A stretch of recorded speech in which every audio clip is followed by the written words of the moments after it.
Today I'd like to talk to you about some of our experiments over the last decade involving laboratory studies of something known as pranic healing with cells in culture subjected to gamma radiation. First, what is pranic healing? Pranic healing is actually a biofield therapy. It was established in China thousands of years ago. It was rediscovered and reformulated by Master Bai Ling in the 6th century, and more recently in the 20th century by Master Choa Kok Su. It's actually a type of what I'll call subtle energy, and here I'm using the term subtle energy more in a metaphorical way for basically something that we really don't fully understand. And you'll see why this is the case as we proceed. Now, what's the basis for pranic healing? This is the basis for pranic healing as described by a pranic healer, certainly not a scientist. In fact, there are many terms here that many of us in the scientific community would have a few problems with. But in any case, let me describe how a pranic healer would describe the basis for pranic healing.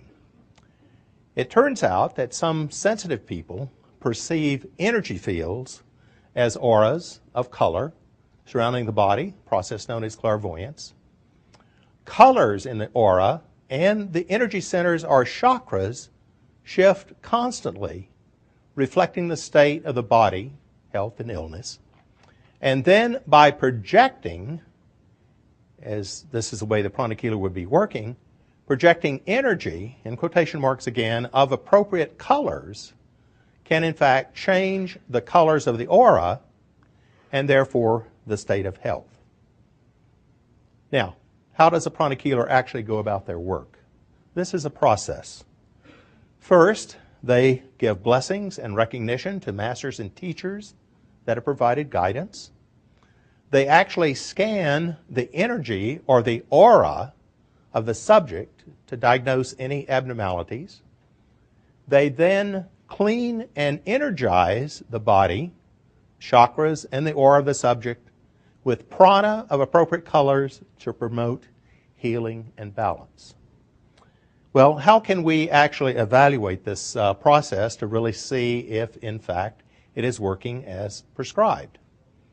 Our objectives were to critically evaluate pranic healing, but in a laboratory setting that we had much better control of the variables involved, and specifically to investigate possible mediation effects of pranic healing on HeLa cells, which is a human cell line, in culture subjected to gamma radiation.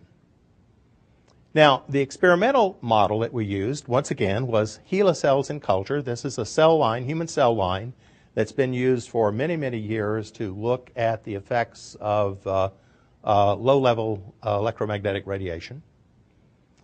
We actually then measure the radiation survival rates with and without pranic healing.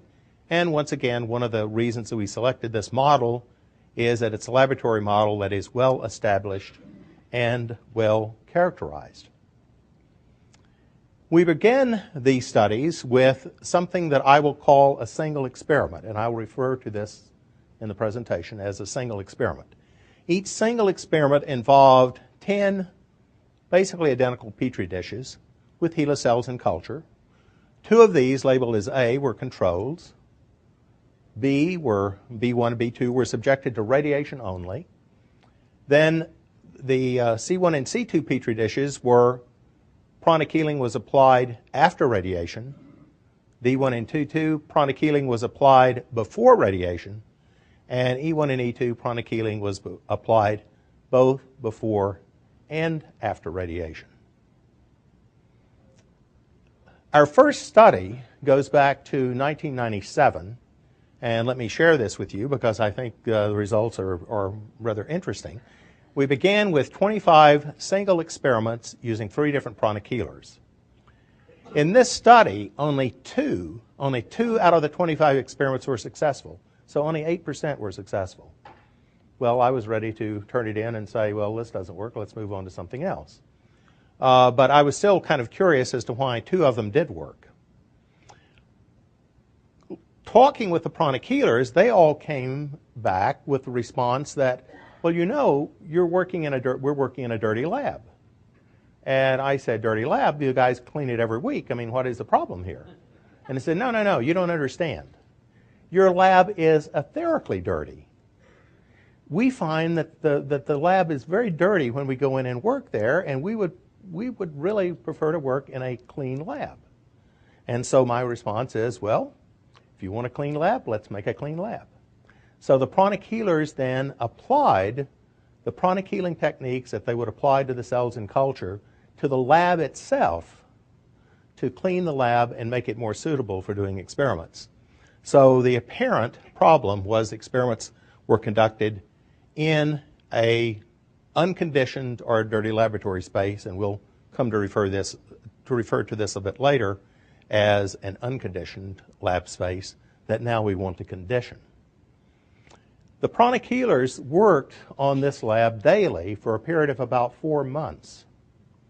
And after this 4-month time period, the healers felt that the lab was clean enough that they felt they could do a series of experiments. So we tried the experiments again. Instead of 25 experiments, we decided to do 50 single experiments. The experiments are now conducted in what I'll call a conditioned or clean space. And out of these 50 single experiments using 3 different pranic healers, 44 out of 50 experiments were successful. So we went from a success rate of 8% in a dirty lab or ill-conditioned lab to 88%. This led us then, once again, this study was done in 1997, and that led us then to a more extensive study which we've have undertaken over the last decade between 1998 and today. At the meeting in La Jolla a few years ago, we reported on a study involving, a study involving 70 single experiments. Here we now report on a series of 854 single experiments using 10 different pranic healers. We also have done 4 experiments using 4 groups of pranic healers. In one group there was 24, another 32, 42, and 38 healers all working together. We also conducted 350 experiments to test conditioning of laboratory space, 80 experiments using 3 Qigong masters, 150 experiments using 8 individual energy healers.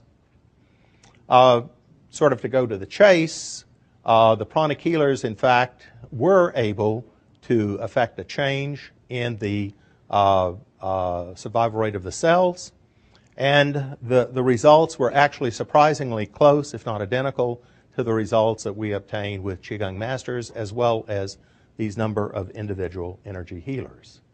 So even though the energy or the therapeutic processes may be quite different in these cases, the end results seem to be almost identical.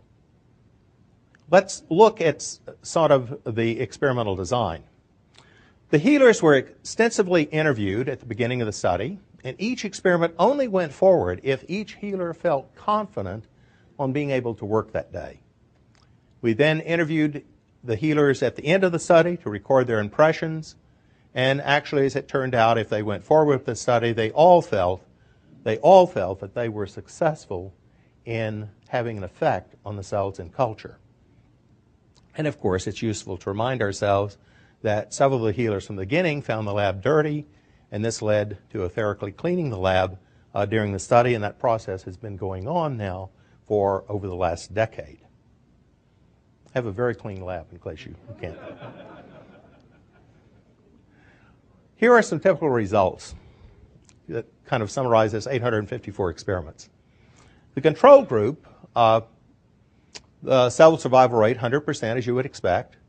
Those treated with radiation only, survival rate of about 50%, as you would expect. We gave a level of gamma radiation that over a 24-hour period was designed to produce a survival rate of 50%. The cells that were treated after radiation, survival rate jumped up to 70%. Before radiation, up to 80%. Before and after radiation, up to over 90%. An unheard of change in cell survival rate.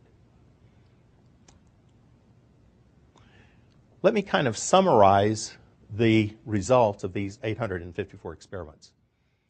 the distance